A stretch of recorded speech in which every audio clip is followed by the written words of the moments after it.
Okay, this is what we're going to make from scratch. Try to do it in less than 10 minutes. So we'll start with a file reset and start by building a capsule here. That'll be the body of our character. Let's maximize that, and let's go to Bone Tools under the Character pull down. I'm in Max 8 right now, and let's do a Create Bones and create a bone that starts right inside the body, and right click to finish that bone. Let's back off a little bit so you can see that. And it's just a two-legged creature, just a real quick and dirty example of how to make bones and skin and such. So we'll go ahead and close this. Whoops. One more thing we need, a body. Let's create bones one more time.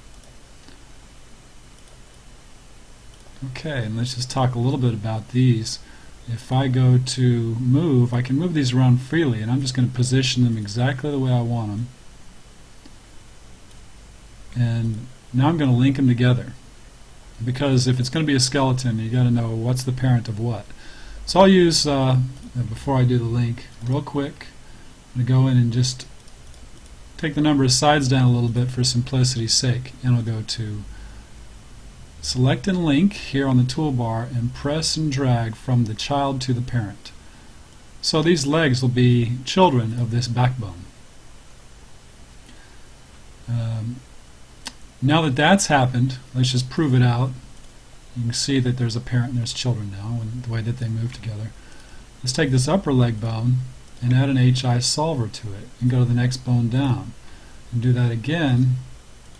HI solver to the last bone. Do the same thing on the other side.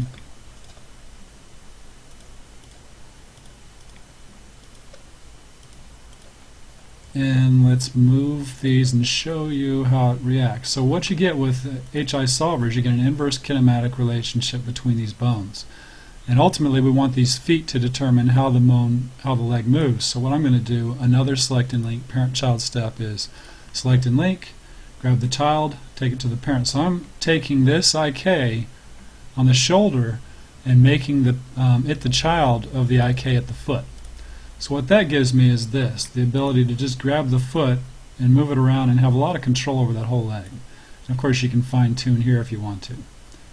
So that's done. Now we need an actual physical leg, because this is just a bone structure. So I'll start off with go to my 2D panel, go to line, and let's just create lines that will determine a path so we can sweep a leg quickly. Make some circles to define the section we're going to sweep along, and hopefully you can see those. Let's just make sure those are nice and bright. Okay, and let's grab the path and go to Compound Objects, Loft, and Get Shape, and grab the first shape. There's the leg, kind of thick at the bottom, so let's go to Path, bump this path up. See the little yellow X moving? That's where the section's going to go when I hit Get Shape and grab the small circle. Let's do the same thing on the other side. Whoops. Okay, let's go to this section and Loft, Get Shape, grab the first circle, path, take it all the way down to where you want the next section to come in. Get Shape, grab it. That's done. Our legs are done. Now we need to put the whole thing together. Seeing as I'm mostly working with games, and some of you probably are too, we can go in and make an adjustment. If I go to Modify, we can take our, on Skin Parameters, we can take our shape steps down to, let's say, 1, and our path steps to 1. This is going to be a lot less faces to wrestle with, and when you're doing real-time rendering in a game engine, less is better. So go to the body and let's do a Boolean. We'll do a union type Boolean. Pick operand B and grab the leg, and then we can reset and do Boolean, pick operand B and grab the other leg. So now the body's complete. Not a great body though, but we're not really trying to show modeling here. We're trying to show how to do the skinning and the bones and animation, at least in basic. So is it going to work? Not yet. If you move the bone right now, the skin around it will not move until you tell the skin about the bones. Here's how you do it. Select it, right click, convert to editable poly. Once you're in editable poly, now you can go ahead and add a skin modifier. And with the skin modifier you can add bones. Now I'm going to grab all the bones. If you're going into the torque engine, you'll only want the bones that are actually going to be moving and be part of the character. In other words, you wouldn't need these nubs here at the end of the feet or at the top of the head. But in the interest of time, let's just go with all the bones, and I'll click on Edit Envelopes. And what I'm going to do is grab the axis that goes down the middle of each bone and grab the envelope and take both of those envelopes, the inner and the outer envelope, and just enlarge them. And there's a lot more you could say about how envelopes work and what other tools there are to assign vertices in a mesh to a bone, but there's no time to get into that here. So I'll just do it in a real basic way. And this is such a simple character that we can get away with it. If it was a humanoid type shape, you're going to have a lot more work ahead of you. But almost anything is doable if you just stay patient and know how to do it. So we're just grabbing the grips on those and moving them. And now let's just see if it works. So we'll close this. We'll grab a controller here, or IK, and move it and see how everything moves with it.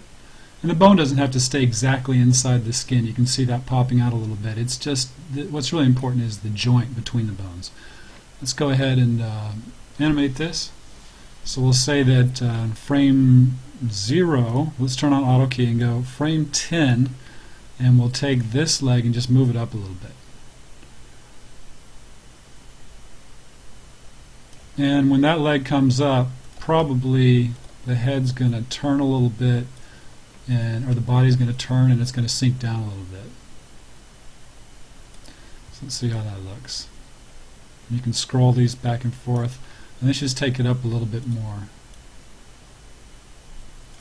And that means this has to come over a little bit and maybe down a little bit. And maybe just bring it back down a little bit. Let's go to 35 and bring it down. So if that's down, then this probably turns back and the whole thing goes up again.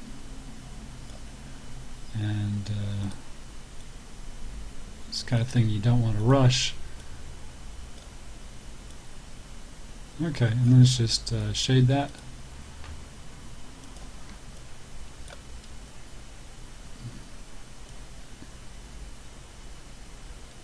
Real quick and dirty.